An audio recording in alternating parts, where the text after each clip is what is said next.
এইভাবে কোনো মুসলিমকে দিয়ে যদি দৃষ্টান্ত দিতে চান যে ইসলাম ধর্ম কতটা ভালো, এ ব্যাপারে সবচেয়ে সেরা দৃষ্টান্ত নবীজি মোহাম্মদ সাল্লাল্লাহু আলাইহি সাল্লাম। আমার দিকে তাকিয়ে আপনারা ইসলাম ধর্মকে বিচার করবেন না, অন্য কোনো মুসলিম অথবা মুসলিম সমাজের কাজগুলোকে দেখবেন না। এখানে দেখবেন এক্সপার্ট কোনো ড্রাইভারকে বা মানুষকে, যিনি ইসলাম ধর্মের নিয়মগুলো জানেন পুরোপুরি, তিনি হলেন সর্বশেষ চূড়ান্ত নবী মুহাম্মদ সাল্লাল্লাহু আলাইহি সাল্লাম। ইসলামের অপবাদ দিতে মিডিয়া আরো যে কৌশলগুলো অবলম্বন করে সেটা হলো তারা প্রসঙ্গ ছাড়াই পবিত্র কোরআনের বিভিন্ন উদ্ধৃতি দেয়। আর পবিত্র কোরআনের একটি আয়াত যেটা সমালোচকদের খুব পছন্দ, সেটা পবিত্র কোরআনের সূরা তাওবার ৫ নম্বর আয়াত। বলা হয়েছে, যখনই তোমরা কোনো কাফিরকে দেখবে তাকে মেরে ফেলবে। আর যদি কোরআন খোলেন এই আয়াতটা দেখবেন, অনুবাদটাও দেখতে পাবেন, যখনই তোমরা কোনো কাফিরকে দেখবে তাকে মেরে ফেলবে। তবে এটা প্রসঙ্গ ছাড়া উদ্ধৃতি। তারা কোরআনের আয়াতের উদ্ধৃতি দেয় কোনো প্রসঙ্গ ছাড়া, হাদিসের উদ্ধৃতিও দেয় প্রসঙ্গ ছাড়া। এই প্রসঙ্গটা এর প্রথম দিকের আয়াতে আছে। বলা হয়েছে যে একটা শান্তি চুক্তি হয়েছিল সেখানকার মুসলিম আর মক্কার মুশরিকদের ভেতর, আর মক্কার মুশরিকরাই পরে এই শান্তি চুক্তির শর্তগুলো ভেঙেছিল। আর তখন আল্লাহ সুবহানাহু ওয়া তাআলা পবিত্র কোরআনের সূরা তাওবার ৫ নম্বর আয়াত নাজিল করলেন। তিনি এখানে মক্কার মুশরিকদের উদ্দেশ্যে চূড়ান্ত প্রস্তাবটা দিয়েছেন, তোমরা আগামী 4 মাসের মধ্যে সব ভুল শুধরে ফেলো, তা না হলে তোমাদের যুদ্ধ করতে হবে। আর সেই যুদ্ধক্ষেত্রে আল্লাহ বলেছেন মুসলিমদের উদ্দেশ্যে, তোমরা ভয় পেও না, যুদ্ধ করো, যেখানে তোমাদের শত্রুদের দেখবে মেরে ফেলো। যে কোনো আর্মি জেনারেল সৈন্যদের মনোবল বাড়ানোর জন্য স্বাভাবিকভাবে এই কথা বলবেন, যেখানে শত্রুদের দেখো মেরে ফেলো। এই কথা বলবেন না যেখানে শত্রুদের দেখো সেখানে তোমরা মরে যাও। তাই এখানে যুদ্ধক্ষেত্রের কথা বলা হচ্ছে। আল্লাহ সুবহানাহু ওয়া তাআলা বলেছেন যে যখনই যুদ্ধক্ষেত্রে শত্রুরা তোমাকে আক্রমণ করতে আসবে, তোমরা ভয় পেও না, যুদ্ধ করো, আর তাদের দেখলে মেরে ফেলো। চিন্তা করেন, এখনো যদি আমেরিকা আর ভিয়েতনামের যুদ্ধটা চলতে থাকতো আর আমেরিকার প্রেসিডেন্ট বলতেন তোমরা যুদ্ধক্ষেত্রে উৎসাহিত করার জন্য সৈন্যদের বলবেন, বা কোনো আর্মি জেনারেল বলতেন যেখানে তোমরা দেখবে কোনো ভিয়েতনামিকে তাকে মেরে ফেলো, এটাই প্রসঙ্গ। কিন্তু যদি প্রসঙ্গ ছাড়া বলি যে আজকে আমেরিকার প্রেসিডেন্ট বলছে যেখানেই তোমরা ভিয়েতনামিকে দেখবে তাকে মেরে ফেলো, আমেরিকার প্রেসিডেন্ট একটা কসাই, এটা প্রসঙ্গ ছাড়া উদ্ধৃতি।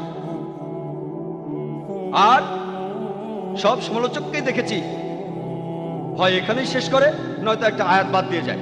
আর অরুণ সুরি, ইসলামের একজন বিখ্যাত সমালোচক, ইন্ডিয়ায় অর্থাৎ আমার দেশে, তিনি তার বইতে লিখেছেন দ্য ওয়ার্ল্ড অফ ফতোয়া। তিনি সূরা তাওবার ৫ নম্বর আয়াতটা বলার পর লাভ দিয়ে গেছেন ৭ নম্বর আয়াতে। কারণটা জানেন? কারণ ৬ নম্বর আয়াতেই তার এই অভিযোগে উত্তর আছে। সূরা তাওবার ৬ নম্বর আয়াতে বলছে, কাফিরদের কেউ, শত্রুদের কেউ আশ্রয় প্রার্থনা করলে শুধু সাহায্য করলে হবে না, বলা হয়েছে তাকে নিরাপদ কোনো স্থানে পৌঁছে দেবে যাতে সে আল্লাহর বাণী শুনতে পায়। একজন সবচেয়ে দয়াবান আর্মি জেনারেল হয়তো এমনটা বলবেন, শত্রু যদি চলে যেতে চায় তাকে চলে যেতে দাও। কোরআন এমনটা বলছে না। কোরআন বলছে যদি শত্রুরা শান্তি চায় তাহলে তোমরা তাদের নিরাপদ স্থানে পৌঁছে দাও। আর কোরআনের প্রায় সবগুলো আয়াতেই যেখানে বলা হয়েছে যুদ্ধের কথা আর যুদ্ধক্ষেত্রের কথা বা অত্যাচারের বিরুদ্ধে, অবিচারের বিরুদ্ধে, তারপরের আয়াতে বলা হয়েছে যে শান্তি সবচেয়ে ভালো সব জায়গায়, কারণ ইসলাম হলো শান্তির ধর্ম। মিডিয়া তৃতীয় যে কৌশলটা প্রয়োগ করে ইসলামের অপবাদ দিতে, তারা যেগুলোর উদ্ধৃতি দেয় সেগুলোর ভুল ব্যাখ্যা করে, হোক সেটা কোরআন থেকে বা নবীজি সাল্লাল্লাহু আলাইহি সাল্লামের হাদিস থেকে। চতুর্থ কৌশলটা হলো ইসলাম সম্পর্কে এমন অপবাদ যেটা ইসলামে নেই, ইসলামে যেটার কোনো উল্লেখ নেই, সেটাকে ইসলামের সাথে জড়ায়। মিডিয়ার পঞ্চম কৌশলটা হচ্ছে তারা ইসলামের আলোকে ঠিক ব্যাখ্যাটাই দেয়, তবে সেটাকে আলাদা দৃষ্টিকোণ থেকে দেখে। তারা বলে যে মানুষ জাতির জন্য এটা একটা সমস্যা। তারা বলতে চায় যে ইসলাম মানুষ জাতির জন্য একটা সমস্যা। ইসলাম আসলে কোনো সমস্যা নয়, ইসলাম ধর্ম মানুষ জাতির সমস্যাগুলোর সমাধান। ইসলাম ধর্ম আসলে মানুষ জাতির জন্য কোনো সমস্যা নয়। হাতে সময় কম, তাই এ ব্যাপারে বিস্তারিত কিছু বলছি না। তবে এভাবেই মিডিয়া বিভিন্ন কৌশল অবলম্বন করে ইসলামের নিন্দা করে। আর এখন আন্তর্জাতিক মিডিয়ায় দেখি যে তারা মুসলিমদের বলছে মৌলবাদী, চরমপন্থী আর সন্ত্রাসী। আর বেশিরভাগ মুসলিম অপরাধবোধে ভোগে যে না, হ্যাঁ আমি কিন্তু মৌলবাদী নই। আসলে এরকম কিছু মুসলিম আছে যারা মৌলবাদী, কিন্তু আমি মৌলবাদী না, আমি চরমপন্থী না। মুসলিমদের বেশিরভাগই অপরাধবোধে ভোগে। এখানে আমরাও উত্তর দিতে পারি। মুসলিমরা তারা হবে দায়ী। ইসলামের বাণী অন্যের কাছে পৌঁছে দেওয়া প্রত্যেক মুসলিমের জন্য আবশ্যক। পবিত্র কোরআনের সূরা ইমরানের 110 নম্বর আয়াতে উল্লেখ করা হয়েছে, কুনতুম খায়রা উম্মাতিন উখরিজাত লিন-নাস, তোমরাই শ্রেষ্ঠ উম্মত, মানুষ জাতির জন্যই পৃথিবীতে তোমাদের আবির্ভাব হয়েছে। কুনতুম খায়রা উম্মাতিন উখরিজাত লিন-নাস তা'মুরুনা বিল মারুফি ওয়া তানহাউনা আনিল মুনকার ওয়া তু'মিনুনা বিল্লাহ, কারণ তোমরা সৎ কাজের নির্দেশ দাও, অসৎ কাজের নিষেধ করো এবং আল্লাহকে বিশ্বাস করো।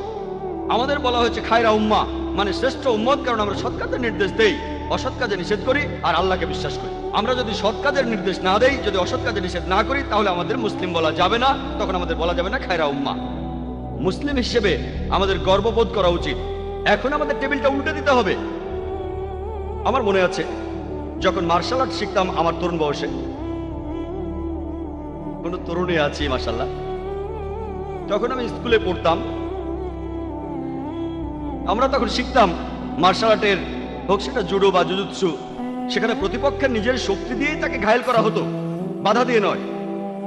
কেউ আমাকে ধাক্কা দিচ্ছে, সে সাইজ অনেক বড় আর আমাকে তো দেখতেই পাচ্ছেন হালকা পাতলা, তারপরেও আমি সামনে কোনো পোডিয়াম রাখি না। এটাও মিডিয়ার একটা কৌশল, এভাবে তারা শরীরটাকে ঢেকে রাখে। আমি চাই আমার বডি ল্যাঙ্গুয়েজ সবাই দেখেন।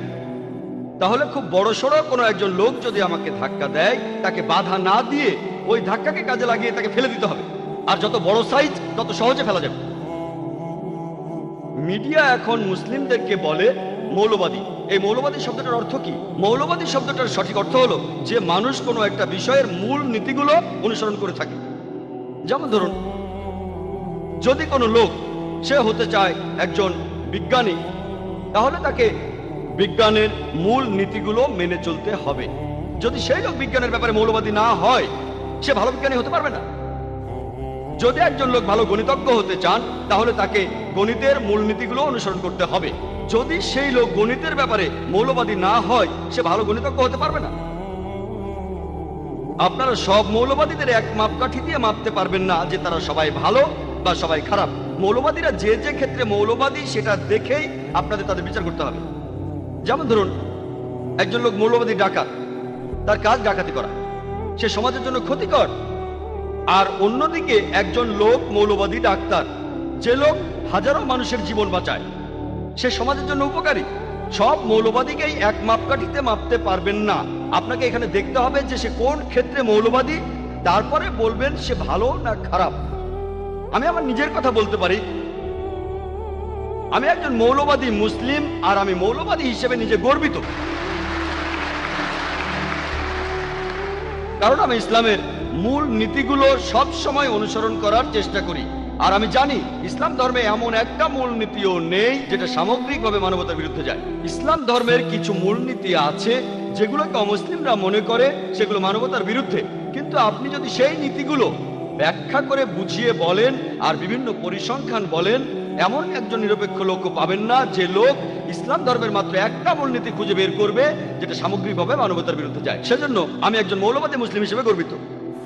ওয়েবস্টার ডিকশনারি পড়লে সেখানে দেখতে পাবেন যে এই মৌলবাদী শব্দটা প্রথম ব্যবহার করা হয়েছিল একদল প্রোটেস্ট্যান্ট খ্রিস্টানদের বোঝাতে আমেরিকাতে, যেটা ছিল বিংশ শতাব্দীর প্রথম দিকে। এর আগে খ্রিস্টান চার্চ বিশ্বাস করত শুধুমাত্র বাইবেলের আদেশগুলো ঈশ্বর প্রদত্ত।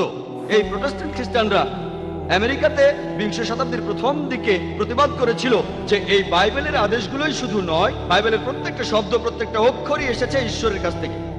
যদি কেউ প্রমাণ করতে পারে যে বাইবেলের কথাগুলো ঈশ্বর প্রদত্ত, এই আন্দোলনটা ভালো আন্দোলন।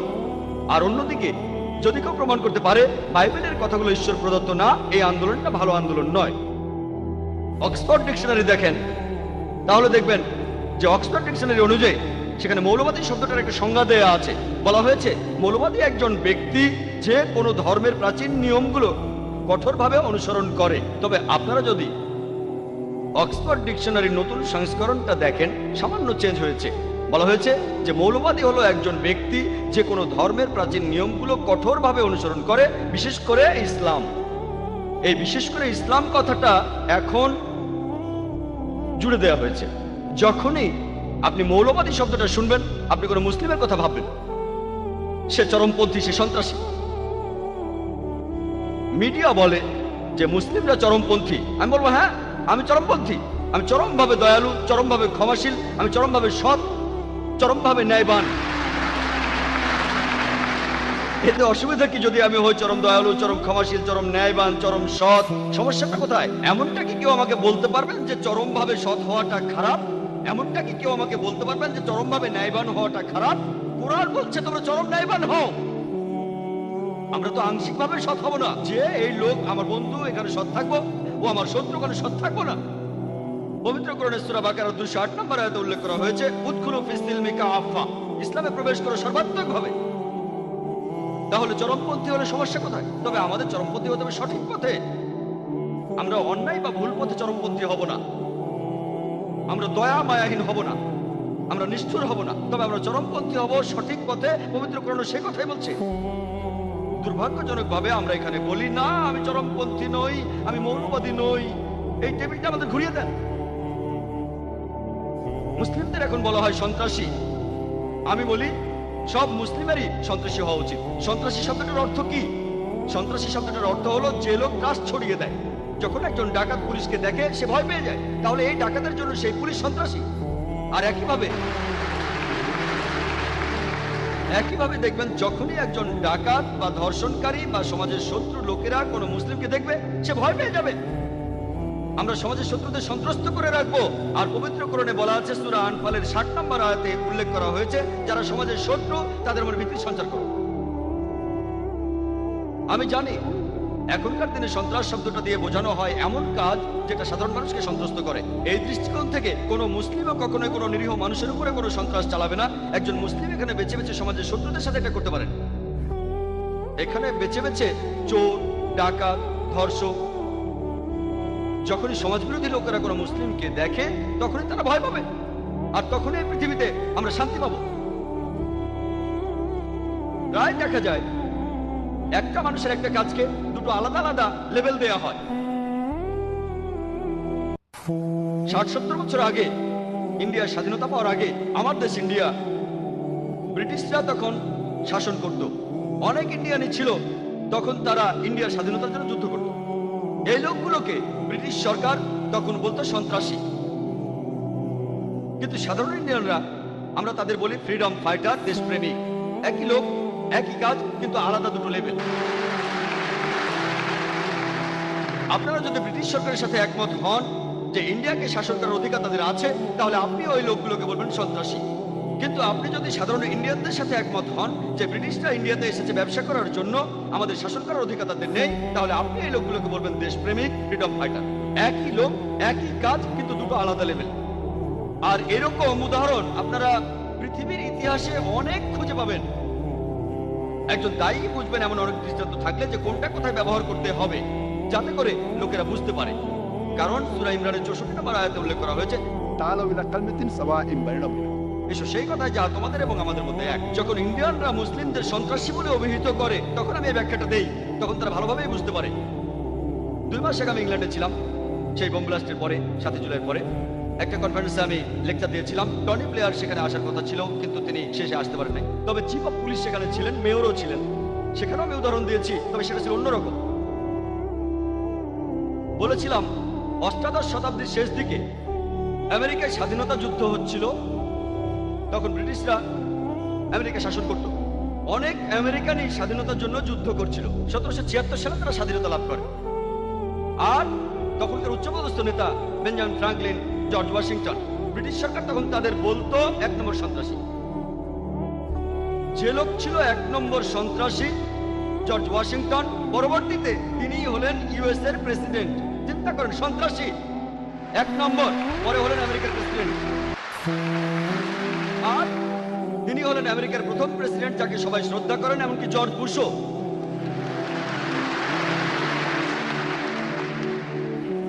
এই হচ্ছে মিডিয়া। 1 নম্বর সন্ত্রাসী, পরে হলো একটা দেশের প্রেসিডেন্ট, যে দেশ খুবই উন্নত, ইউএসএ। ইউএসএ হচ্ছে পৃথিবীর সবচেয়ে উন্নত একটা দেশ। আর সে দেশের প্রথম প্রেসিডেন্ট কে ছিলেন? একজন সন্ত্রাসী। এছাড়া বলতে পারি নেলসন ম্যান্ডেলার কথা। বর্তমান দক্ষিণ আফ্রিকার আগে দক্ষিণ আফ্রিকার ক্ষমতায় ছিল শ্বেতাঙ্গ বর্ণবাদী সরকার। নেলসন ম্যান্ডেলাকে এই শ্বেতাঙ্গ বর্ণবাদী সরকার আটকে রেখেছিল 25 বছর রোবেন আইল্যান্ডে, আর তাকে বলা হতো 1 নম্বর সন্ত্রাসী। পরবর্তীতে যখন দক্ষিণ আফ্রিকা বর্ণবাদী সরকারের হাত থেকে মুক্ত হলো, তখন দক্ষিণ আফ্রিকার প্রেসিডেন্ট হলেন ম্যান্ডেলা। এরপরে নেলসন ম্যান্ডেলা শান্তিতে নোবেল পুরস্কার পেলেন। আর তিনি নতুন কোনো কাজের জন্য এই শান্তি পুরস্কারটা পাননি। এমন না যে আগে তিনি সন্ত্রাসী ছিলেন তারপর ভালো হয়ে গেছেন, একটা খারাপ লোক ভালো হয়ে গেল, এরকম না। সেই একই কাজ যেটার জন্য তাকে সন্ত্রাসী বলা হয়েছে, কয়েক বছর পরে সেটার জন্য তিনি শান্তিতে নোবেল পেলেন। এটা খুবই অদ্ভুত। একই কাজ, যে কারণে তিনি 25 বছর জেলখানায় ছিলেন, তাকে সন্ত্রাসী বলা হতো, সেই কাজের জন্যই তিনি শান্তিতে নোবেল পুরস্কার পেয়েছেন। আর ঠিক এইভাবেই মিডিয়া বদলে দেয়, দিনকে রাত বানায়, কালোকে সাদা বানায়, হিরোকে ভিলেন বানায়, আর ভিলেনকে বানায় হিরো। এক কথায়, যার হাতে ক্ষমতা থাকে সে তখন যা বলে সেই কথাটাই সত্যি হয়ে যায়। আমরা জানি যে হিটলার যখন ইউরোপে আক্রমণ করেছিল, অনেক দেশ বাধা দিয়েছে, এমনকি ফ্রান্সও বাধা দিয়েছিল। সেই ফরাসি লোকদের তখন জার্মান সৈন্যরা বলতো সন্ত্রাসী। আর এভাবেই মিডিয়া খবর তুলে ধরে। দুর্ভাগ্যজনকভাবে মুসলিমরা, দুর্ভাগ্যজনকভাবে আমরা অনেক পেছনে পড়ে আছি। আমাদের জানতে হবে কিভাবে টেবিলটা উল্টে দেওয়া যায়। আর বর্তমানে ইসলামের যে শব্দটা নিয়ে সবচেয়ে বেশি ভুল ধারণা আছে, সেই শব্দটা হলো জিহাদ। এ ব্যাপারে শুধু অমুসলিমদের ভুল ধারণা আছে তা নয়, এই জিহাদ শব্দটা নিয়ে, এই শব্দটা নিয়ে এমনকি মুসলিমদের মধ্যেও অনেকে ভুল ধারণা পোষণ করে। অনেক লোকই ভাবে যে কোনো যুদ্ধ যদি মুসলিমরা করে থাকে, যে কোনো কারণে হোক, সেটা ক্ষমতার জন্য হোক, নিজস্ব লাভের জন্য হোক, সেটা টাকার জন্য, সেটাই হচ্ছে জিহাদ। মুসলিমরা যে যুদ্ধে অংশগ্রহণ করে, হোক সেটা ক্ষমতার জন্য, নিজস্ব লাভের জন্য বা টাকার জন্য, সেগুলো জিহাদ নয়। জিহাদ একটা আরবি শব্দ, শব্দটা এসেছে জাহাদা থেকে, যার অর্থ চেষ্টা করা, যার অর্থ সংগ্রাম করা। ইসলাম ধর্মের শব্দটার অর্থ নিজের বিভিন্ন অন্যায় আকাঙ্ক্ষার বিরুদ্ধে চেষ্টা আর সংগ্রাম করে যাওয়া। এর অর্থ সমাজের উন্নতির জন্য চেষ্টা আর সংগ্রাম করে যাওয়া। এর অর্থ যুদ্ধক্ষেত্রে আত্মরক্ষার জন্য চেষ্টা আর সংগ্রাম করে যাওয়া। আরেকটা অর্থ অন্যায় অত্যাচারের বিরুদ্ধে চেষ্টা আর সংগ্রাম করা। জিহাদ শব্দের অর্থ চেষ্টা আর সংগ্রাম করা। যদি কোনো ছাত্র পরীক্ষায় পাশ করার জন্য চেষ্টা আর সংগ্রাম করে যায়, তার অর্থ সে জিহাদ করছে। তাহলে জিহাদের অর্থ চেষ্টা আর সংগ্রাম করা। অনেক অমুসলিম আছেন, তারা জিহাদের অনুবাদ করেন, বাংলায় বলেন পবিত্র যুদ্ধ। দুর্ভাগ্যজনকভাবে অনেক তথাকথিত মুসলিম বিশেষজ্ঞ এমনকি তারাও বলে থাকেন জিহাদ হলো পবিত্র যুদ্ধ। পবিত্র যুদ্ধের আরবি, যদি আপনি পবিত্র যুদ্ধ শব্দটার আরবি করেন, সেটা হারবুম মুকাদ্দাসা। এই হারবুম মুকাদ্দাসা শব্দটা পবিত্র কোরআনের কোথাও উল্লেখ করা নেই। এই শব্দটা নবীজি সাল্লাল্লাহু আলাইহি সাল্লামের কোন সহিহ হাদিসে উল্লেখ করা হয়নি। এই পবিত্র যুদ্ধ শব্দটা প্রথম ব্যবহার করা হয়েছিল ক্রুসেডারদের বোঝাতে, যখন এই ক্রুসেডাররা খ্রিস্টান ধর্মের নামে হাজারো নিরীহ মানুষ হত্যা করত, তখন তারাই এর নাম দিয়েছিল পবিত্র যুদ্ধ। এখন এই শব্দটা ব্যবহার করছে মুসলিমদের উদ্দেশ্যে। তাহলে এই হলো মিডিয়া। প্রথমে তারা মৌলবাদী বলে বোঝাতো খ্রিস্টানদের, এখন বলে মুসলিমদের। পবিত্র যুদ্ধ বোঝানো হতো খ্রিস্টানদের ক্রুসেডকে, এখন বোঝায় মুসলিমদের যে জিহাদ মানে পবিত্র যুদ্ধ। জিহাদ শব্দের অর্থ চেষ্টা আর সংগ্রাম করা। প্রত্যেক মুসলিমেরই দায়ী হওয়া উচিত। আমাদের নবীজি বলেছেন, সহিহ বুখারীতে উল্লেখ করা হয়েছে, বল্লিগু আন্নি ওয়ালাউ আয়া। প্রচার করো যদি একটি মাত্র আয়াত জানো। হয়তো বলবেন না, আমি যেদিন শেখ আহমেদ দিদাদের মতো হব সেদিনই দাওয়া শুরু করবো, সে সময় আপনার কখনোই আসবে না। যদি আপনি ইসলাম সম্পর্কে মাত্র একটা আয়াত জানেন, যদি সেটা সঠিকভাবে জানেন, আপনি তাহলে ইসলাম প্রচার করবেন। প্রত্যেক মুসলিমের দায়ী হওয়া উচিত। আমরা আসলে আল্লাহ সুবহানাহু ওয়া তাআলার নির্দেশ মেনে চলছি না, আর এই কারণেই আমরা পিছিয়ে আছি। আল্লাহ বলেছেন তিনি তাদের সাহায্য করবেন না যারা নিজেদের সাহায্য করে না। এখানে তো আমাদের, এটা আমাদের। 9/11-এর পরে ইসলামকে অপবাদ দেওয়ার প্রবণতাটা অনেক বেড়ে গেছে। আমি 2 বছর আগে আমেরিকাতে গিয়েছিলাম, 2003 সালের অক্টোবর মাসে লস অ্যাঞ্জেলেসে গিয়েছিলাম। আর আমি রেডি ছিলাম, পরেছি কোট, দাড়ি, মাথায় টুপি, রেডি ছিলাম যে আমাকে প্রশ্ন করা হবেই। দায়ীকে সবসময় রেডি থাকতে হয়। আমি যখন ইমিগ্রেশনে গেলাম, ও দাড়ি টুপি, আপনি এনকোয়ারিতে যান। আমি রেডি ছিলাম। তারা বললো আপনি কেন এসেছেন? বললাম একটা পুরস্কার নিতে। পুরস্কার কিসের জন্য? বললাম মানবতার জন্য পুরস্কার। লস অ্যাঞ্জেলেসে একটা সংস্থা ছিল আমেরিকায়, তারা আমাকে পুরস্কারটা দেবে। কেন, আপনি কি করেছেন? আমি বললাম আমি সত্যকে ছড়িয়ে দেই। আপনাদের যিশু নিজেই বলেছেন সত্যকে খুঁজে বেড়াও আর সত্যই তোমাকে মুক্ত করবে। আমি ওইভাবে সত্যকে ছড়িয়ে দেই। আমি মিথ্যে বলিনি, আমি একজন দায়ী। আমি দ্বীনুল হককে ছড়িয়ে দেই, এটাই সত্যের ধর্ম। তারপর তারা আমাকে বিভিন্ন রকম প্রশ্ন করতে লাগলো। কাস্টমসে যাওয়ার পথে আমার ব্যাগ খুললো, সেখানে আমার ভিডিও ক্যাসেট দেখলো, জিহাদ অ্যান্ড টেররিজম। তারপর প্রশ্ন করলো আপনি কি জিহাদে বিশ্বাস করেন? বললাম হ্যাঁ। এমনকি যীশু খ্রিস্ট নিজেও জিহাদে বিশ্বাস করতেন, তিনিও চেষ্টার কথা বলেছেন, আমিও চেষ্টায় বিশ্বাস করি। যিশু যা বলেছেন আমিও সেটা বিশ্বাস করি, সবাইকে চেষ্টা করতে হবে। না না, আপনি কি যুদ্ধ করায় বিশ্বাস করেন? বললাম এই কথাটা বাইবেলে উল্লেখ আছে, বুক অফ এক্সোডাসের 22 নম্বর অধ্যায়ে আপনাকে যুদ্ধ করতে হবে। বাইবেলে উল্লেখ করা আছে বুক অফ এক্সোডাসের 32 নম্বর অধ্যায়ে যুদ্ধ করতে হবে। বুক অফ নাম্বারসের 31 নম্বর অধ্যায়ে যুদ্ধ করো। যীশু খ্রিস্ট নিজের মুখে বলেছেন গসপেল অফ লুকের 22 নম্বর অধ্যায়ে তরবারি নিয়ে তোমরা যুদ্ধ করো। কিন্তু তখন সেখানকার খ্রিস্টান কাস্টমস অফিসার বলল সেটা তো আত্মরক্ষার জন্য। বললাম যে আমিও সেজন্য করি, আত্মরক্ষার জন্য। তারা বললো স্যার আপনাকে আরেকটা প্রশ্ন করতে পারি? বললাম কোনো সমস্যা নেই। তখন আমার হোস্টকে বললাম আমি ইমিগ্রেশনে দাওয়া দিচ্ছি, চিন্তা করবেন না। দায়ীর কথা বলি, একজন দায়ী কখনো সত্যকে ভয় পাবে না। আমি লেকচারের শুরুতে সূরা ইসরার একটি আয়াত বলেছিলাম, 81 নম্বর আয়াতে উল্লেখ করা হয়েছে وقل جاء الحق وزهق الباطل ان الباطل كان زهوقا। যখন সত্য এসে মিথ্যার সামনে দাঁড়ায়, মিথ্যা তখন বিলুপ্ত হয়, কারণ মিথ্যা তার প্রকৃতিগত কারণে বিলুপ্ত হবে। আর আলহামদুলিল্লাহ 9/11 এর পরে নিয়মের বেশ কড়াকড়ি হয়েছে, কাস্টমসে কড়াকড়ি হয়েছে। তবে আলহামদুলিল্লাহ 9/11 এর পরে আমি গিয়েছি আমেরিকায়, কানাডায়, ইংল্যান্ডে, অস্ট্রেলিয়ায়, মালয়েশিয়ায়, সিঙ্গাপুরে। আমার কাছে 10 বছরের আমেরিকান ভিসা আছে, ইংল্যান্ডের 5 বছর, কানাডার 2 বছরের ভিসা। আলহামদুলিল্লাহ সুম্মা আলহামদুলিল্লাহ। তারপরও আমি আমার কথাগুলো স্পষ্টভাবেই বলি। যখন লেকচার দিতে যাই বলি লেকচার দিতে এসেছি, যখন সত্য প্রচার করতে যাই বলি সত্য প্রচার করতে এসেছি। পরিস্থিতির উপর ভিত্তি করেই উত্তরটা দেই। পবিত্র কোরআনের সূরা ইমরানের 64 নম্বর আয়াতে উল্লেখ করা হয়েছে তাআলা ইলা কালিমাতুন সাওয়াইন বাইনানা ওয়া বাইনাকুম। এসো সেই কথা যা আমাদের এবং তোমাদের মধ্যে এক। অনেকেই হয়তো ইন্ডিয়ার বর্তমান পরিস্থিতি জানেন, সেখানে দাওয়ার কাজটা খুব সহজ নয়। বিশেষ করে আমি যেখানে থাকি বোম্বে শহরে, যেসব জায়গায় দাওয়ার কাজ সবচেয়ে কঠিন আমার মতে তার একটা হলো বোম্বে। তবে রাখে আল্লাহ আমাকে, বোম্বেতেও আমি লেকচার দিয়েছি, বেদের উপরে দিয়েছি, ভগবদ গীতার উদ্ধৃতি দিয়েছি, উপনিষদের উদ্ধৃতি দিয়েছি। তবে সেখানে বলার ধরনটা অন্যরকম। এমন অনেক ইন্ডিয়ান আছেন যারা বলে যে মুসলিমরা তারা সন্ত্রাসী। এই কোরআন আপনাদের বলে যে যুদ্ধ করো, এটা তাহলে কোন ধরনের ধর্মগ্রন্থ? আমি বললাম আপনারা কি মহাভারত পড়েছেন? মহাভারত হিন্দুদের পবিত্র ধর্মগ্রন্থগুলোর মধ্যে একটা। যদি বলেন যুদ্ধের কথা বলাটা খুবই খারাপ কাজ, আপনাদের মহাভারতে পবিত্র কোরআনের চেয়ে আসলে ছিল সত্যের সাথে মিথ্যের যুদ্ধ, হক আর বাতিল। আমি বলি কোরআনে কি যুদ্ধের কথা বলা হয়েছে? ও তাহলে কোরআন নিয়ে কোনো সমস্যা নেই। হিন্দুদের যে ধর্মগ্রন্থটা সবচেয়ে বেশি পড়া হয় সেটা ভগবদ গীতা। এই ভগবদ গীতায় অর্জুনকে উপদেশ দিচ্ছে কৃষ্ণ, হিন্দুদের মহান ঈশ্বর অর্জুনকে। ভগবদ গীতায় উল্লেখ করা হয়েছে 1 নম্বর অধ্যায়ের 43 থেকে 46 নম্বর অনুচ্ছেদে যে অর্জুন যুদ্ধক্ষেত্রে তার অস্ত্র মাটিতে রেখে বলল আমি এখানে বরং নিরস্ত্র অবস্থায় মারা যাব, কিন্তু আত্মীয়দের সাথে যুদ্ধ করব না। মহাভারতে আত্মীয়দের মধ্যে একটা যুদ্ধ ঘটনা আছে, পাণ্ডবদের 5 ভাইয়ের সাথে কৌরবদের 100 ভাইয়ের মধ্যে যুদ্ধ। আর ভগবদ গীতা মহাভারতের একটা অংশ, 25টি অধ্যায়।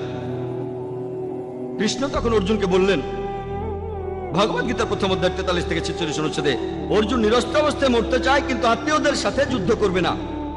এর মাত্র কয়েকটা অনুচ্ছেদ পরেই 2 নম্বর অধ্যায়ের 2 অনুচ্ছেদে শ্রীকৃষ্ণ বলছেন, হে অর্জুন, তোমার মনে এমন চিন্তা কিভাবে এলো? কিভাবে তুমি এতটা শক্তিহীন হলে? মহান ঈশ্বর শ্রীকৃষ্ণ তিনি অর্জুনকে বলছেন শক্তিহীন। তুমি তো স্বর্গে প্রবেশ করতে পারবে না। আর পুরো ভগবদ গীতাতেই সর্বশক্তিমান ঈশ্বর অর্জুনকে উপদেশ দিচ্ছেন যে তোমার আত্মীয়দের সাথে তোমাকে যুদ্ধ করতে হবে।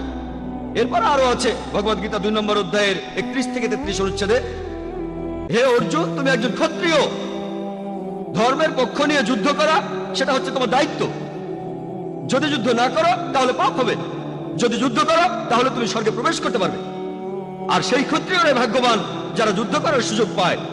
চিন্তা করেন, যদি আমি হিন্দুদের বলি আপনাদের ঈশ্বর শ্রীকৃষ্ণ অর্জুনকে জোর করেছেন তার আত্মীয়দের হত্যা করতে, এটা ঠিক হবে না। শ্রীকৃষ্ণ যেটা করেছেন, অর্জুনকে বলেছেন যদি তোমাকে সত্যের জন্য যুদ্ধ করতে হয়, আত্মীয়দের সাথে যুদ্ধ করতে হয়, তবুও তুমি যুদ্ধ করো। আর পবিত্র কোরআনেও বলছে, সূরা নিসার 135 নম্বর আয়াতে উল্লেখ করা হয়েছে, ইয়া আইয়ুহাল্লাযিনা আমানু, হে মুমিনগণ, ন্যায় বিচারে দৃঢ় প্রতিজ্ঞ থাকবে, সাক্ষী স্বরূপ আল্লাহ সুবহানাহু ওয়া তাআলার, যদিও সেটা তোমাদের বিরুদ্ধে যায়, পিতামাতার বিরুদ্ধে যায়, আত্মীয় স্বজনের বিরুদ্ধে যায়, হোক সেটা ধনী বা গরিব, আল্লাহ উভয়েরই ঘনিষ্ঠতর। একই কথা প্রায় দেখা যায়। একটা হাদিসের কথা বলা হয় ইসলামকে অপবাদ দিয়ে, সহিহ বুখারীর একটা হাদিস 4 নম্বর খণ্ড, সেখানে বুক অফ জিহাদের 2 নম্বর অধ্যায়ের 45 নম্বর হাদিস। আর সমালোচকরা বলে, আপনাদের নবী মুহাম্মদ সাল্লাল্লাহু আলাইহি সাল্লাম বলেছেন, যদি কোনো মুজাহিদ যুদ্ধক্ষেত্রে মারা যায় সে তাহলে বেহেশতে যাবে, যদি বেঁচে ফিরে আসে তাহলে পৃথিবীর সম্পদ পাবে। আর বিভিন্ন সমালোচক ইন্ডিয়ার, যেমন অনুসরী, তারা ইসলামের সমালোচনা করে এই হাদিসে উদ্ধৃতি দেয়। আমি তাদের বলি, আপনারা কি ভগবদ্গীতা পড়েননি? ভগবদ্গীতায় উল্লেখ আছে 2 নম্বর অধ্যায়ের 37 অনুচ্ছেদে, শ্রীকৃষ্ণ হিন্দুদের মহান ঈশ্বর, তিনি অর্জুনকে বলছেন, হে অর্জুন, যাও যুদ্ধ করো, যদি মারা যাও তুমি তাহলে স্বর্গে যেতে পারবে, বেহেশতে যেতে পারবে, তুমি জান্নাতে যেতে পারবে, বেহেশতে। যদি তুমি বেঁচে ফিরে আসো তাহলে যুদ্ধের লুণ্ঠিত দ্রব্য তুমি পাবে। ঠিক একই কথা আছে সহিহ বুখারীতে, একই। আমি এই হিন্দুদের বলি, আপনাদের ধর্মগ্রন্থ কি পড়েননি যে এখন কোরআন হাদিসের ভুল বের করছেন? আমি আল্লাহ সুবহানাহু ওয়া তাআলার নির্দেশ মেনেই চলি, তাআলা ইলা কালিমাতিন সাওয়াইন বাইনানা ওয়া বাইনাকুম, এসো সেই কথা যা তোমাদের এবং আমাদের মধ্যে এক। তাই মুসলিমদের এটা জানতে হবে কিভাবে দাওয়া দিতে হয়, কিভাবে সত্যকে ছড়িয়ে দিতে হয়, কিভাবে এবার টেবিলটাকে উল্টে দিতে হবে। আমি আগেও বলেছিলাম, তখন ইংল্যান্ডে ছিলাম, তারা মুসলিমদের নিয়ে অনেক কথা বলছিল, যেমন আত্মঘাতী বোমা, মুসলিমরা নিরীহ মানুষদের হত্যা করছে। একটা বই আছে, লিখেছেন একজন অ্যাসোসিয়েট প্রফেসর পলিটিক্যাল সায়েন্সের, শিকাগো ইউনিভার্সিটির প্রফেসর, নাম রবার্ট পেপ। তিনি একটা বই লিখেছেন যেটার নাম ডাইং টু উইন। তিনি একজন বিশেষজ্ঞ আত্মঘাতী বোমা হামলার উপরে, আত্মঘাতী সন্ত্রাস, আমেরিকাতে 1 নম্বর, রবার্ট পেপ। বইটার নাম ডাইং টু উইন। তিনি তার বইতে লিখেছেন, আত্মঘাতী বোমা হামলা এটা ইসলাম ধর্মে ছিল না। যদি আপনারা ইসলামের ইতিহাস পড়েন, কোরআন হাদিস পড়েন, সেখানে আত্মঘাতী বোমা হামলার কথা নাই। একেবারে প্রথমে যারা আত্মঘাতী বোমা হামলা করেছে তারা হলো তামিল টাইগার্স। পরবর্তীতে শুরু করলো মার্ক্সবাদী আর লেনিনবাদীরা। রবার্ট পেপ লিখেছেন যে ইরাকে আমেরিকানরা আসার আগে আত্মঘাতী বোমা হামলা ছিল না, আমেরিকানরা সেখানে আসলো আর আত্মঘাতী বোমা হামলা শুরু হয়ে গেল। কে বলেছেন? একজন অমুসলিম, একজন খ্রিস্টান আমেরিকান, যিনি আত্মঘাতী বোমা হামলার উপরে একজন বিশেষজ্ঞ, রবার্ট পেপ। আর আমেরিকান অমুসলিমদের লেখা বই নিয়েই একটা লেকচার দেওয়া যেতে পারে। আমাদের জানতে হবে কিভাবে ধর্মকে প্রচার করতে হবে, এই সত্য ধর্মকে। আপনারা জানেন যে ইংল্যান্ডে আয়ারের সমস্যা বেশ পুরনো না, এটাকে বলা যেতে পারে ক্যাথলিক টেররিজম, কিন্তু তারা এটাকে ক্যাথলিকদের সন্ত্রাস বলে না। কেন? কোন মুসলিম জড়িত থাকলে ইসলামিক টেররিজম, অমুসলিমের জড়িত থাকলে তারা এলাকার কথা বলে, ধর্মের কথা বলে না। কেন? আর ঠিক এইভাবেই মিডিয়া বিভিন্ন খবর তুলে ধরে আর সেটাকে ভুলভাবে প্রচার করে থাকে। এই মিডিয়া, যেমন ধরেন, যদি এটা ইন্ডিয়ার মিডিয়ায় আসে যে 50 বছরের এক আরব ইন্ডিয়ায় আসলো আর 16 বছরের একটি মেয়েকে বিয়ে করলো, হেডলাইন 50 বছরের মুসলিম আরব 16 বছরের মেয়েকে বিয়ে করেছে। কিন্তু যদি 50 বছরের কোনো অমুসলিম 6 বছরের একটি মেয়েকে রেপ করে, এটা নিয়ে ছোট্ট খবর হয়। যদিও বিয়ের সময় মেয়ের বাবা মায়ের অনুমতি নেওয়া হয়েছে, মেয়েও রাজি আছে, তাকে প্রাপ্য অধিকার দেওয়া হচ্ছে, এখানে সমস্যাটা কি? কিন্তু 50 বছরের অমুসলিম 6 বছরের মেয়েকে ধর্ষণ করলে এটা নিয়ে ছোট্ট খবর হয়। ওকলাহোমা বোমিং এর কথা নিশ্চয়ই শুনেছেন। মধ্যপ্রাচ্যের ষড়যন্ত্র দিনের পর দিন। যখন জানতে পারলো হামলাকারী আমেরিকান সৈনিক, খবরটা কয়েকদিন পর পেপার থেকে হারিয়ে গেল। এরকম আরো অনেক উদাহরণ দেওয়া যায় যে মিডিয়া আসলে খেলা করছে। আর এখন তারা বলে ইসলাম হলো সেই ধর্ম যেটা তরবারির জোরে ছড়ানো হয়েছে। এ ব্যাপারে খুব সুন্দর বলেছেন ডি লেসি ওলেরি তার বইতে ইসলাম অন দ্য ক্রস রোডের 8 নম্বর পৃষ্ঠায়। বলা হয়েছে, ইতিহাসে এটা পরিষ্কার যে তরবারি হাতে নিয়ে মুসলিমদের ইসলাম ধর্মকে ছড়ানো আর বিভিন্ন দেশ জয় করার আজগুবি গল্পটা একটা অসাধারণ মিথ্যে ছাড়া আর কিছুই নয়, যেটা বারবার করে বলা হয়ে থাকে। ডিলেসি ওলেরি খুবই বিখ্যাত ঐতিহাসিক, তিনি বলেছেন, ইতিহাসে এটা পরিষ্কার যে চরমপন্থী মুসলিমদের তরবারি হাতে নিয়ে ইসলাম ছড়ানো আর বিভিন্ন দেশ জয় করার গল্প একটা অসাধারণ মিথ্যে, যেটা বারবার বলা হয়ে থাকে। ইতিহাস আমাদের বলে যে আমরা মুসলিমরা 800 বছর স্পেনে রাজত্ব করেছি। আমরা আমাদের কাজ করিনি, আমরা মানুষকে দাওয়া দেয়নি। পরবর্তীতে ক্রুসেডাররা আসলো, স্পেন দখল করলো, তখন একজন মুসলিমও প্রকাশ্যে আজান দিতে পারতো না। মুসলিমরা আমরা আরব দেশগুলো শাসন করেছি গত 1400 বছর ধরে। কিছুদিন ব্রিটিশরা করেছিল, কিছুদিন ফ্রেঞ্চরা শাসন করেছিল, তবে মুসলিমরা এই সময়টা বাদ দিয়ে আরব দেশগুলো শাসন করেছে গত 1400 বছর ধরে। তবু এখনো পরিসংখ্যান আমাদের বলে আরব দেশে প্রায় 1.5 কোটি মানুষ আছে যারা কপ্টিক খ্রিস্টান। কপ্টিক খ্রিস্টান মানে বংশ পরম্পরায় খ্রিস্টান। যদি আমরা চাইতাম তাহলে আরবদের সবাইকে ইসলাম গ্রহণে বাধ্য করতাম তরবারির জোরে, আমরা সেটা করিনি। এই 1.5 কোটি কপ্টিক খ্রিস্টান আরব দেশে তারাই সাক্ষ্য দিচ্ছে, তারাই শাহাদা দিচ্ছে যে ইসলাম তরবারির সাহায্যে ছড়ানো হয়নি।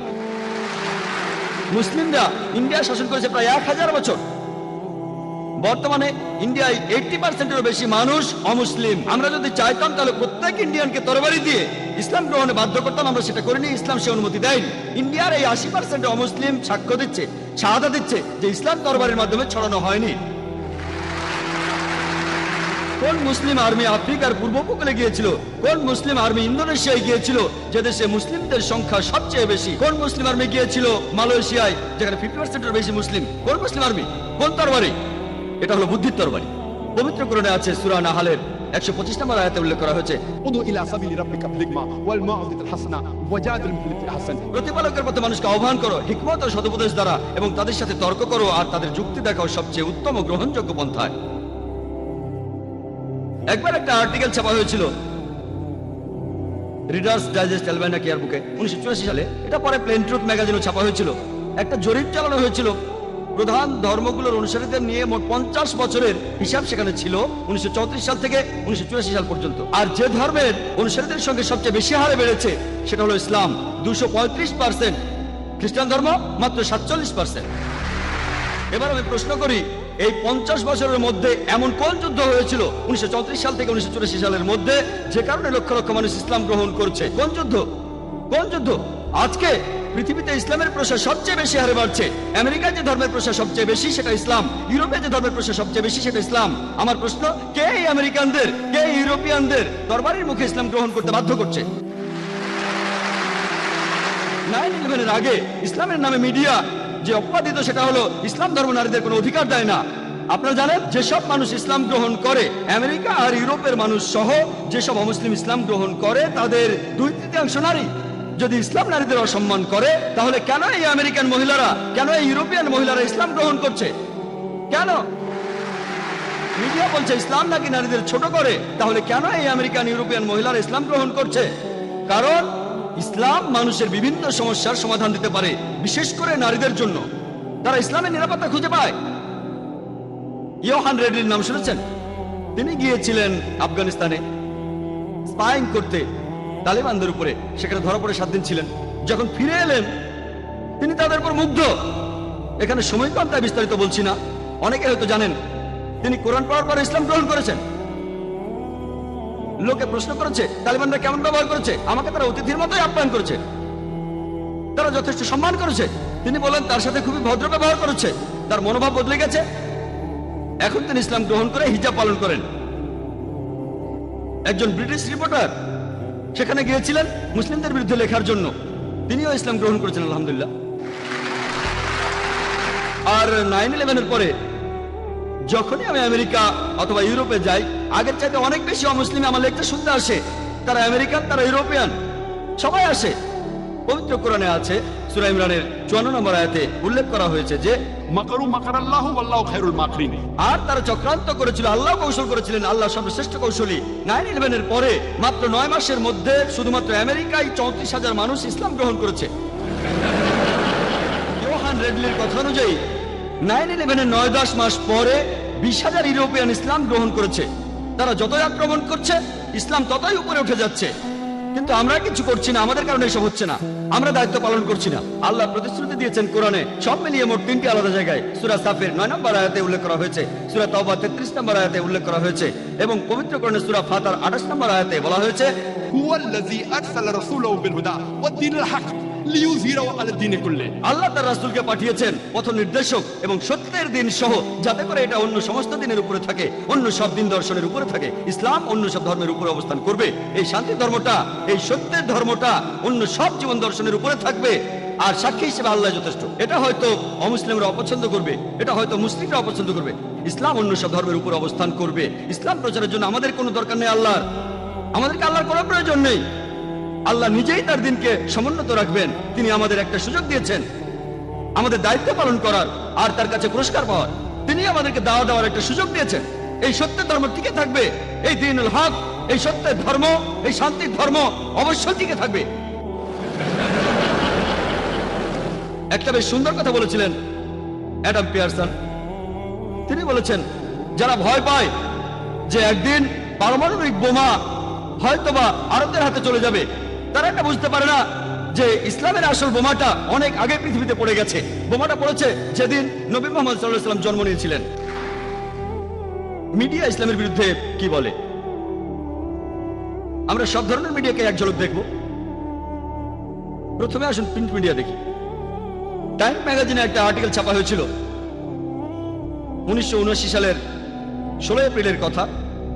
এটা লিখেছিল এক খ্রিস্টান। তিনি লিখেছেন যে ইসলাম ধর্মের বিরুদ্ধে গত 150 বছরে 60,000-এরও বেশি বই লেখা হয়েছে। 1800 সাল থেকে 1950 সালের মধ্যে ইসলামের বিরুদ্ধে 60,000-এরও বেশি বই লেখা হয়েছে। যদি হিসেব করেন, গড়ে 1টারও বেশি বই লেখা হয়েছে প্রতিদিন। প্রতিদিন 1টারও বেশি বই লেখা হয়েছে ইসলামের বিরুদ্ধে, নবীজির বিরুদ্ধে। আর 9/11-এর পরে এই প্রবণতাটা আরো অনেক বেড়ে গেছে। ইসলামের বিরুদ্ধে এখন প্রতিদিন অনেক বই লেখা হচ্ছে। আর মুসলিমরা আমরা কি করছি? খ্রিস্টান মিশনারিরা তারা ধর্মকে ছড়াচ্ছে, তাদের দায়িত্ব পালন করছে, তারা ছাপাচ্ছে বিভিন্ন লিটারেচার আর সেগুলো বিলি করছে।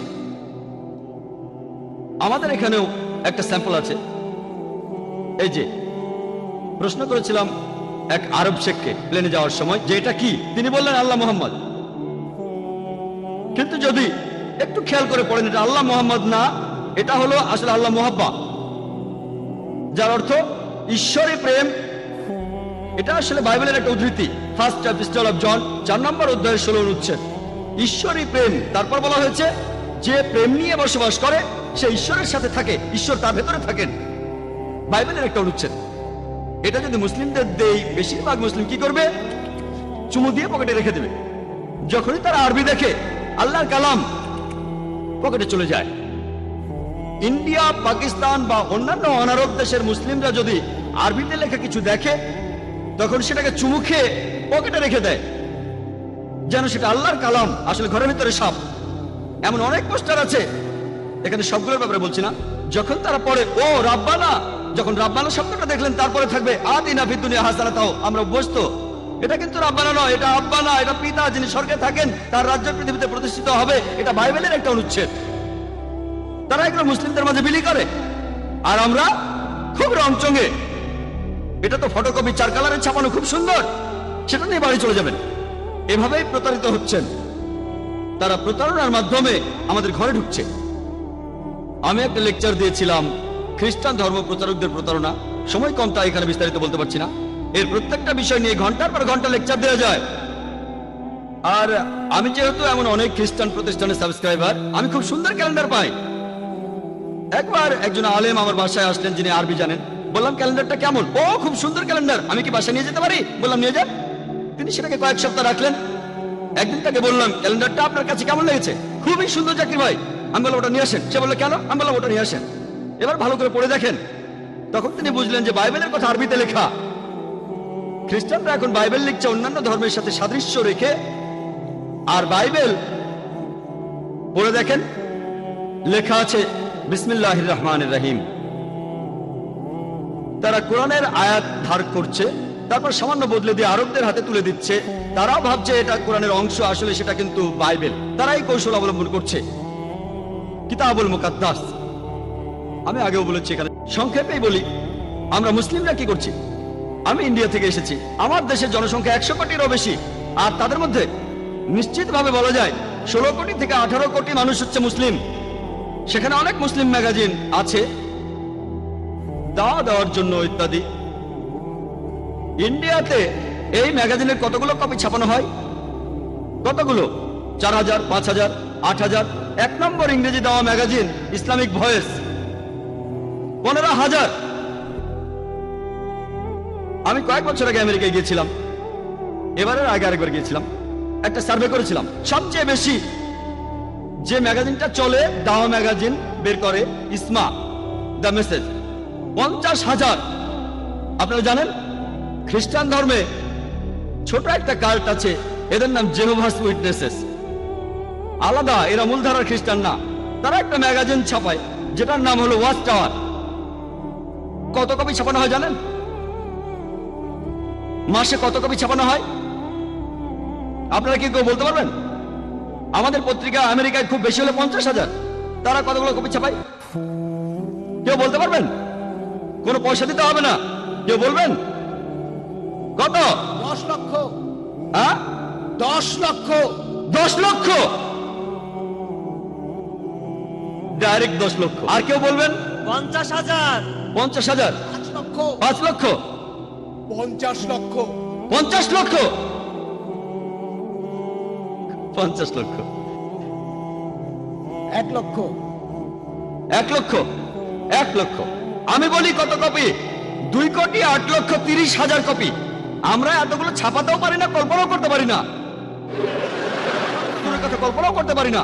খ্রিস্টানদের মধ্যে খুব ছোট্ট একটা সম্প্রদায় যাদের নাম জেহোভাস উইটনেসেস, তারা দুটো ম্যাগাজিন ছাপায়। তার একটা হলো ওয়াচ টাওয়ার, সেটা তারা ছাপায় মাসে 2 বার। মাসে একবার না, প্রতি মাসে 2 বার। প্রতিবার তারা 2,08,30,000 কপি ছাপায়। 2 কোটির বেশি ছাপানো হয় 130টি ভাষায়। ম্যাগাজিনটা ছাপানো হয় প্রত্যেক মাসে 2 বার করে। প্রত্যেকবার 2,08,30,000 কপি, মানে প্রত্যেক মাসে 4 কোটিরও বেশি ম্যাগাজিন ছাপানো হয়। ছাপা হয় 130টি ভাষায়। তাদের আরেকটা ম্যাগাজিন, সেটা অ্যাওয়েক, 1,60,00,000 কপি, মাসে 2 বার। তার মানে 3 কোটিরও বেশি, 4 কালারে ছাপা। তারা এগুলো ফ্রি দেয়। মুসলিমরা ছাপানো তো দূরের কথা, কল্পনাও করতে পারি না। কল্পনার জন্য কোনো টাকা পয়সা খরচ হতো না। একজন বলেছেন 50 লক্ষ। তারা প্রতি মাসে 4 কোটি ম্যাগাজিন ছাপায়। কল্পনাও করতে পারি না। সেগুলো ফ্রি দেয়। কোনো কোনো জায়গায় সামান্য মূল্য নেই, যেমন ইন্ডিয়ায় 2 রুপি, 16 হালালা। 16 হালালা আবার কি? তারা সবাইকে সবসময় এই ম্যাগাজিনগুলো ফ্রি দিয়ে দেয়। ওয়াচ টাওয়ার বের হয় 130টি ভাষায়, আর অ্যাওয়েক 80টি ভাষায়। এভাবেই তারা ধর্ম প্রচার করে। আর লেকচার দেওয়ার মাধ্যমেও ধর্ম প্রচার করা যায়। আমরা ইসলামিক রিসার্চ ফাউন্ডেশনের মাধ্যমে লেকচারের ব্যবস্থা করি বোম্বেতে। বোম্বেতে একটা লেকচার দিয়েছিলাম আহজাদ ময়দানে। আর এই অনুষ্ঠানটা বেশ ভালো হয়েছিল তুলনামূলকভাবে। বোম্বেতে অনেক মানুষ থাকে, তবে বোম্বেতে মানুষ জড়ো করাটা খুব কঠিন। যদি 200 লোক জড়ো করতে পারেন ইংরেজিতে ইসলামিক লেকচারের জন্য, তাহলে আমি দারুণ সফল। তার মানে আপনি দারুণ কাজ করেছেন, কারণ বোম্বে খুব ব্যস্ত শহর, মানুষজনের হাতে অত সময় নেই। সেই লেকচারে প্রেস বলেছিল 2 লক্ষ মানুষ এসেছিল, তবে আমরা জানি 20,000 মানুষ এসেছিল। প্রেস একটু বাড়িয়ে বলে আমরা আয়োজন করেছিলাম, জানি আমার লেকচারের বিষয় ছিল হিন্দুইজম আর ইসলামের মধ্যে সাদৃশ্য। 20,000 লোক এসেছিল। অনুষ্ঠানটা ভালোভাবে হয়েছিল। জিমি জিপসে আনা হয়েছিল, বড়টা, ছোটটা না। 9টা ক্যামেরা ছিল, বেশ প্রফেশনাল ভাবে করেছিলাম। অনেক মুসলিম বলেছিল এরা নিশ্চয়ই অনেক টাকা খরচ করেছে, 9-10 লাখ টাকা তো খরচ করেছে। হয়তো এরা 10 লাখ টাকা খরচ করে ফেলেছে। আনুমানিক এরা কমপক্ষে 10 লাখ টাকা খরচ করেছে, অর্থাৎ প্রায় 80,000 দিরহাম। কমপক্ষে আমরা হয়তো 20,000 ইউএস ডলার খরচ করে ফেলেছি। তারা বুঝতে পারেনি কত খরচ করেছি। আমাদের খরচ হচ্ছে 28 থেকে 30 লাখ টাকার বেশি না। লোকে যা ভেবে